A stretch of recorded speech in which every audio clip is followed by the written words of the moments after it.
గతంలో public service commission members ఎవరయ్యా అంటే ఆర్ఎంపీ డాక్టర్ను పెట్టినరా.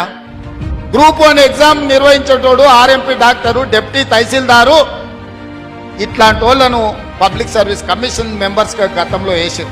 ఒక సెక్షన్ ఆఫీసరో లేకపోతే ఒక ఆఫీస్లో ఉండే అటెండరో ఆ జిల్లా కలెక్టర్ని నిర్ణయించాలంటే అతని అవగాహన, అతని చదువు, అతనికి అన్ని రకాల అవగాహన ఉండాలి కదా.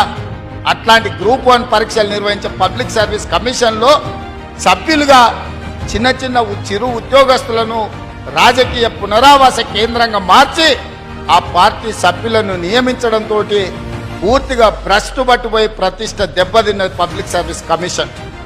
కానీ మన ప్రభుత్వం వచ్చినాక పబ్లిక్ సర్వీస్ కమిషన్ కంప్లీట్గా ప్రక్షాళన చేసి ఉన్నత చదువులు చదువుకున్న వాళ్ళను, ఉన్నత హోదాలు ప్రభుత్వంలో నిర్వహించిన వాళ్లను సభ్యులుగా చైర్పర్సన్స్గా నియమించడం ద్వారా ఈరోజు ఎలాంటి ఆరోపణ లేకుండా నిర్వహించగలిగినాము అని అంటే ఈ ప్రభుత్వం యొక్క చిత్తశుద్ధిని మీ ద్వారా తెలంగాణ సమాజానికి నేను చెప్పదలుచుకున్నా.